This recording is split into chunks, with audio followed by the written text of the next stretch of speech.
कुछ आपको दिखाने वाला हूं इस वीडियो में, लेकिन शुरुआत करना चाहूंगा वॉर के साथ। बातें करी जा रही थी बड़ी बड़ी कि भैया अब वॉर होने वाली है, मोदी जी कोई करारा जवाब देने वाले हैं।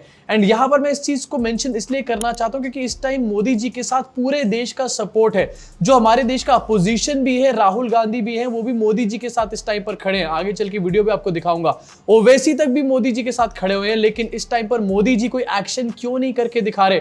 एक्शन तो छोड़ दो, आपकी स्क्रीन के ऊपर कुछ ट्वीट्स दिखाना चाहता हूं जिससे मुझे तो कुछ यहां पर गड़बड़ मामला नजर आ रहा है। मिस्टर सिन्हा ट्वीट करके कह रहा है, if India goes into direct war will you join the army and go to the border. अभी तक जो लोग कह रहे थे कि मोदी जी अब बहुत बड़ा एक्शन लेने वाले हैं, वो ये कह रहे हैं कि अगर वॉर होगी तो क्या तुम लोग वॉर में जाने का काम करोगे? ट्रंप जो भारत का अब्बा है उसने दोस्तों ठेंगा दिखा दिया है। ये एक्सपेक्ट कर रहे थे कि ट्रंप आएगा, पाकिस्तान को कहेगा कि टेरर अटैक क्यों किया, पाकिस्तान को ब्लेम करेगा, लेकिन ट्रंप ने दोस्तों पाकिस्तान और इंडिया दोनों के ही उसने एक तरह से तारीफ करके कहा कि दोनों अपने आप में मसले ठीक कर देंगे। और उसने एक बोंगी मारी ये कि 1500 साल से ये मसला चल रहा है, यानी 1500 साल से कश्मीर का उसने मसला बता दिया। लेकिन दोस्तों कहते हैं ना कि हिंदुओं के दिमाग किसी और जगह पे होते हैं। उन्होंने कहा कि 1500 साल कह रहा है कि पुराने वक्त से, जब से इस्लाम पैदा हुए तब से कश्मीर और इस्लाम का मसला चल रहा है। बेवकूफों, कश्मीर में तो सारे है ही मुसलमान, वो हमारे अपने हैं, और पाकिस्तान भारत को ठोकर अपना कश्मीर वापस लेने का दम रखता है। दूसरी बात यह कि ट्रंप ने दोस्तों ठेंगा दिखा दिया है। ट्रंप ने अब कोई भी सपोर्ट वो नहीं करेगा अगर भारत क्लैश करता है। और दोस्तों भारत ने बहुत देर कर दी है, पूरी दुनिया रेडी हो गई है और भारत ने पाकिस्तान पर अटैक करने का कहा था, लेकिन दोस्तों फुस हो गया है, ठाई ठाई फुस हो गया है। भारत दोस्तों बिल्कुल बातों का ही है। वैसे ही जैसे अभिनंदन को पेला था दोस्तों, ऐसे ही हम भारत के हर इंसान को पेल सकते हैं। लेकिन पाकिस्तान इस वक्त बड़े ही तहम्मुल से आगे बढ़ रहा है। पाकिस्तान ये जानता है अगर भारत बेशक कोई करे न करे, लेकिन भारत की तरफ से सिंतास मुआहदे की मोतली भी दोस्तों हमारे लिए जंग का ऐलान है। भारत ये कह दे कि उसने जंग नहीं करनी, उसने हमला नहीं करना, लेकिन उसने हमला कर दिया है पाकिस्तान के पानी बन करके, इसलिए पाकिस्तान तो ठोकेगा। और दोस्तों आईओके भी लेंगे, साथ में पूरा का पूरा हिंदुस्तान भी अपने अंदर लेकर हिंदुओं को ठोकेंगे, वैसे ही जैसे 1000 साल पहले हमने इन पर हुकूमत की है। अरे भैया हम लोग वॉर में क्यों जाएंगे? हम लोग टैक्स पेयर्स है ना। हम टैक्स इसलिए देते हैं सरकार को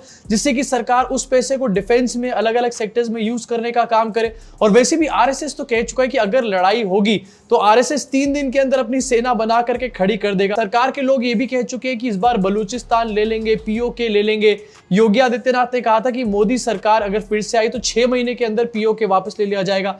क्या हुआ उन सब बातों का? इस टाइम पर पाकिस्तान ऐसी ऐसी हरकतें कर रहा है, उसके बावजूद भी मोदी जी कोई बड़ा एक्शन यहां पर नहीं ले रहे। इनफैक्ट एक और आपको दिखाना चाहता हूं आपकी स्क्रीन के ऊपर, वोक एमिनेंट, ये भी मोदी जी का भक्त टाइप का बंदा है। ये लिख रहा है कि all those who want full scale war with Pakistan, are you ready for 200 rupees liter diesel petrol? Electricity charges increased by 200% and a war says tax of 20% other than GST। मतलब war तो हो जाएगी, लेकिन क्या तुम लोग 200 रुपए का पेट्रोल खरीदने के लिए तैयार हो? अरे ये वही लोग हैं जो कह रहे थे कि आटा 500 का हो जाएगा तो खरीद लेंगे, पेट्रोल 1000 रुपए का हो जाएगा तो खरीद लेंगे, सिलेंडर 5000 का हो जाएगा तो खरीद लेंगे। बस इनको तो मोदी चाहिए। जिन लोगों को 500 रुपए पेट्रोल खरीदने में कोई प्रॉब्लम नहीं थी, आज वो ये सवाल पूछ रहे हैं कि क्या 200 रुपए का पेट्रोल तुम लोग खरीद लोगे अगर वॉर हुई यहाँ पे तो? इसके अलावा पिछले 3 दिन से ये फालतू का नैरेटिव चलाया जा रहा था। कभी ये कह रहे थे कि see Amit Shah body language, something big is coming up. कभी कह रहे थे कि मोदी जी के फेशियल एक्सप्रेशन देखो, कुछ तो बहुत बड़ा होने वाला है। कभी यहाँ पर बैठ के कह रहे थे कि Amit Shah is looking very calm, Chanakya is definitely thinking about something. और कभी गोदी मीडिया के लोग कह रहे थे मोदी इंग्लिश बोल रहे हैं, इसका मतलब अब पाकिस्तान फिनिश होने वाला है। ये सारी की सारी बातें इस टाइम पर गायब होती हुई नजर आ रही हैं और साफ पता चल रहा है कि ये सिर्फ देश का ध्यान डाइवर्ट करने के लिए थी, बल्कि और कुछ भी नहीं। आज मोदी जी ने मशरूम की सब्जी नहीं खाई, कुछ बहुत बड़ा होने वाला है। आज मोदी जी ने बॉर्डर फिल्म बैठकर देख ली, कुछ बहुत बड़ा होने वाला है। कुछ बहुत बड़ा होने वाला है, कुछ बहुत बड़ा होने वाला है। सुन सुन के कान पक गए। कुछ बहुत बड़ा कब होगा? राहुल गांधी, ओवैसी, सब लोग मोदी जी के साथ खड़े हुए। Modi ji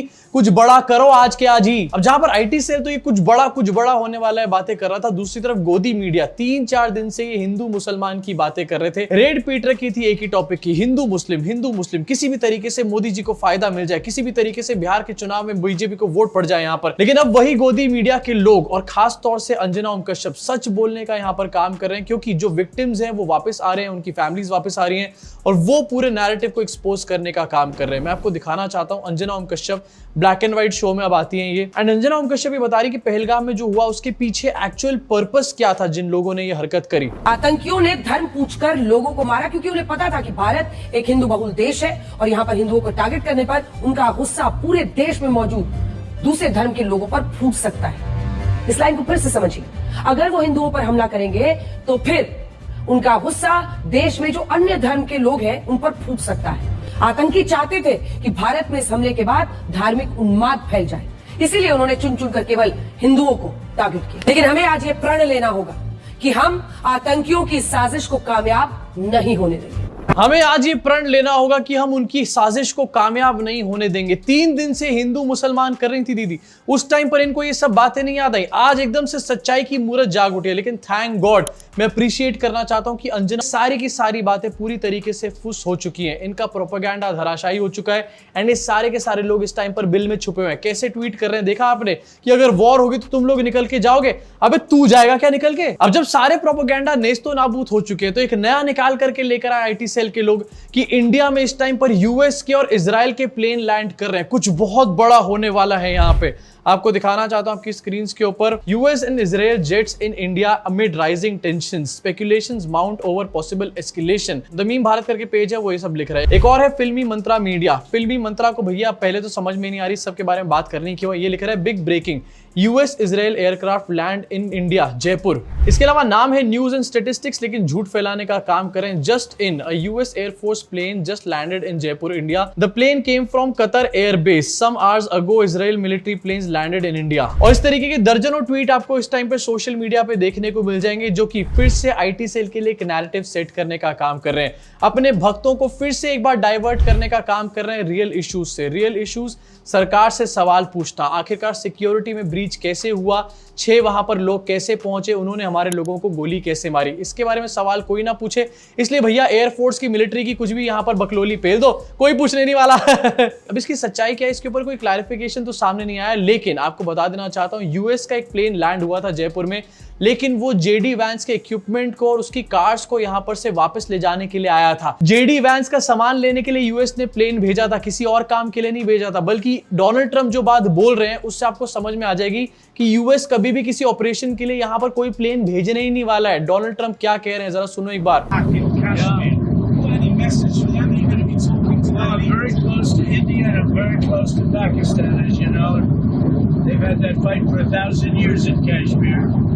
Kashmir's been going on for 1,000 years, probably longer than that. And it was a bad one yesterday. It was a bad one. Over 30 people. अभी वीडियो का जो ऑडियो है बहुत ज्यादा क्लियर नहीं है। आपको बता देता हूं क्या कह रहे हैं डोनाल्ड ट्रंप। उनसे जब पूछा गया पूरे के पूरे हमले के बारे में, तो डोनाल्ड ट्रंप ने यहां पर कहा कि ये बहुत पुराना, कई हजार सालों का मैटर है कश्मीर का, और मैं इंडिया और पाकिस्तान से इक्वली क्लोज हूं। अमेरिका के बारे में यहां पर डोनाल्ड ट्रंप बात कर रहे हैं।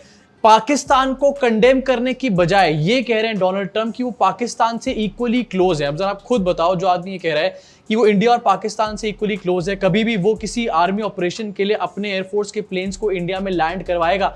नहीं करवाने वाला। ये फालतू की झूठी बातें चल रही हैं सोशल मीडिया पे, फिर से एक बार आपको डाइवर्ट करने के लिए, जिससे कि आप रियल क्वेश्चंस ना पूछो। विक्टिम्स की जो फैमिली वापस आके सवाल पूछ रही है सरकार से, आप उन सवालों में हाँ में हाँ ना मिलाने लग जाओ। इसलिए इस तरीके की बातें इस टाइम पर आपके सामने परोसी जा रही है और आपको फिर से बेवकूफ यहां पर बनाया जा रहा है। बट यार भक्तों से पूछना चाहता हूं, ये तो भक्तों के 5वें पापा हैं, इनके लिए हवन किए गए थे, इनके लिए बहुत पूजाएं करी गई थी कि ये राष्ट्रपति बन जाए अमेरिका के। अब ये राष्ट्रपति बन चुके हैं अमेरिका के, और ऐसी हरकत के बाद ये कह रहे हैं कि ये इंडिया और पाकिस्तान से इक्वली क्लोज हैं। इसका मतलब ये कोई इंटरफेरेंस यहां पर करने ही नहीं वाले। भक्तों बजाओ इसके ऊपर ताली, ये जरा वीडियो सबको दिखाओ ना। जिन लोगों से सपोर्ट की उम्मीद थी वो लोग तो सामने आके नहीं दे रहे, लेकिन जिन लोगों से मोदी जी को शायद सपोर्ट की उम्मीद नहीं होगी, वो लोग, सब लोग इस टाइम पर मोदी जी के साथ खड़े हैं। मेरे जैसा बंदा भी मोदी जी के साथ खड़ा हुआ है। राहुल गांधी, ओवैसी, सब लोग मोदी जी के साथ खड़े हैं। और आपको दिखाना चाहता हूं राहुल गांधी ने क्या कहा है रिसेंटली। कंडेम किया है सबने जो हुआ है, और पूरी सपोर्ट किया है ऑपोजिशन ने सरकार को।